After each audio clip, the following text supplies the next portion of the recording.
Ողջույն։ Հայաստանում տեղի ունեցած ընտրությունների արդյունքից դժգոհ են բոլորը։ Դժգոհ ենք Հայաստանում բնակվողներս, հայ ժողովուրդը։ Ինչու ենք դժգոհ։ Որովհետև կեղծվել են։ Այս արդյունքները չեն արտացոլում իրական պատկերը, հանրային տրամադրությունը։ Եվ քանի որ ժողովրդի ձայնը կեղծվել է, ուրեմն շարունակելու է մնալ ներքին պառակտվածությունը, ատելության մթնոլորտը, չի լինելու համերաշխություն, դա բացառված է։ Ընտրությունը համարվում է կեղծված, եթե կեղծիքները ազդում են արդյունքների վրա։ Փաստացի ԲՀԿ-ից խլել են ձայներ եւ չի մտել խորհրդարան։ Հիմա տեղի է ունենում վերահաշվարկ, քվեները ավելանում են, գուցե մտնի, բայց այս պայդրությամբ նրանից գողացվել է ձայներ, այսինքն մանդատներ։ Ընտրությունները համարվում են կեղծված, եթե կա ընտրողների զանգվածային կաշառում։ Դա եղել է կառավարության որոշումներով։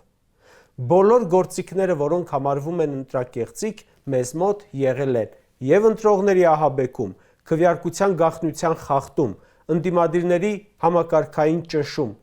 ոչ հավասար պայմաններ, վարչական ռեսուրսի օգտագործում եւ այլն եւ այլն։ Երեք ամենից խոշոր ընդդիմադիր ուժերի ղեկավարները այս պահին դատական պրոցեսների մեջ են։ Գագիկ Ծառուկյանի վրա թազագործ է կարվել, Ռոբերտ Քոչյանը 18 թվից է շինց ու քրեական հետապնդումներով անցնում, Սամվել Կարապետյանը առհասարակ տնային կալանքի տակ է։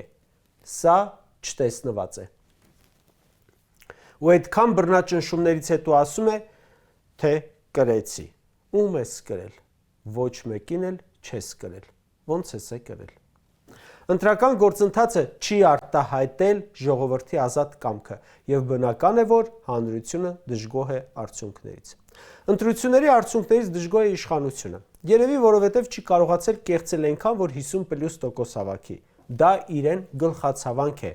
Խորհրդանում նա արդեն ունենալու է սահմանափակ հնարավորություն։ Ոչ առանց կատակի ասեն, որ ընդդիմության հետ քաշքշուկներից են արդեն խուսափելու, որովհետև քանակի տարբերությունը շատ չէ։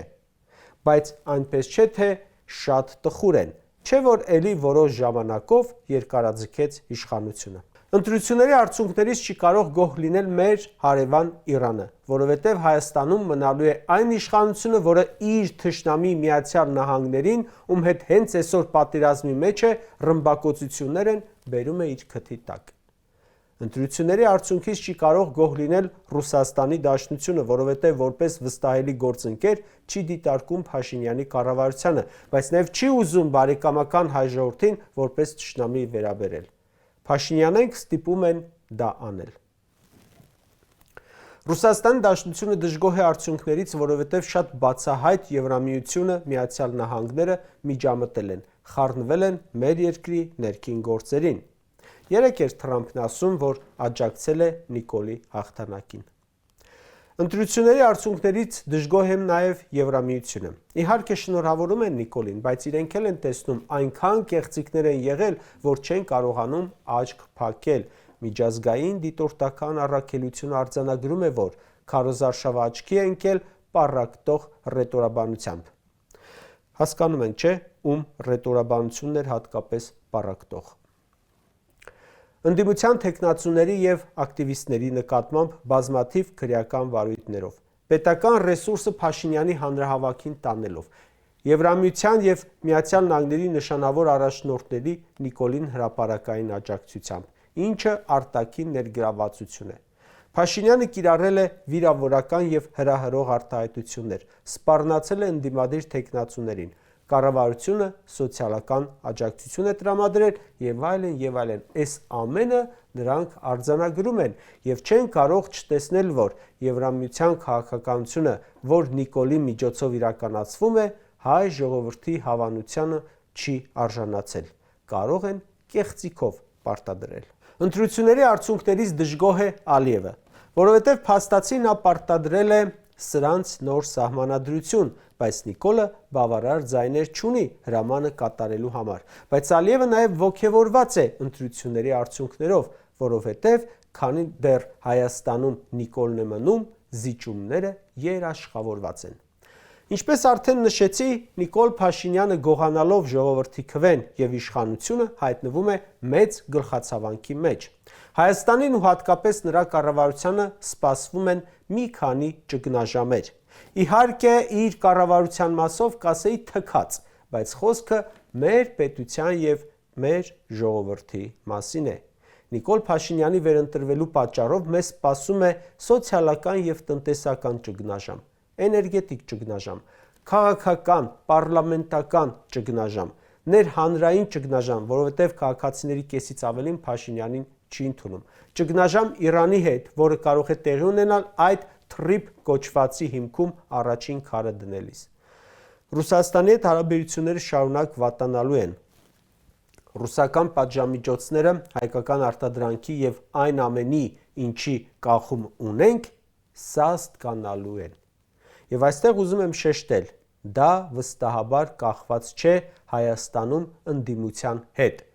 Դա պայմանավորված է Փաշինյանի արևմտյան խաղերով։ Նրանք ասում են. մենք չենք թույլ տա մեր հաշվին գնաք Եվրամիություն։ Ասում են արագ կողմնորոշվեք։ Գնում եք, թե մնում եք։ Եվրամիությունը ընդամենը 50 միլիոն եվրո է խոստացել հայկական չարտահանվող բերքի կորուստները փակելու համար։ Դա չնչին գումար է, միլիարդ դոլարի արտահանում ունենք։ Փորձելու է ուրիշ ձև փոխհատուցել Նիկոլը, իսկ որտեղից է ճարելու։ Նա միայն կարողանում է հարկ ու տուրք ավելացնել ժողովրդի վրա ու վարկեր վերցնել։ Հարկ եւ պարտք, ուրիշ ձև Փաշինյանը չգիտի։ Եվրոպան սիրուն աչքերի համար ոչ մեկի փող չի տալիս։ Հենա Ուկրաինային տալիս են ու ասում. սա առ պատերազմիր Ռուսաստանի դեմ։ Որորը պատերազմը դադարեց, էլ չի տալու փող։ Ինքը փող չի տալու, որ լավ ապրենք։ Տալու է Ռուսաստանի նկատմամբ թշնամանալու եւ պատերազմելու համար։ Պետք է նստենք, նայենք, ոնց է Նիկոլը մեզ պատերազմի մեջ մտցնում կայսրության հետ,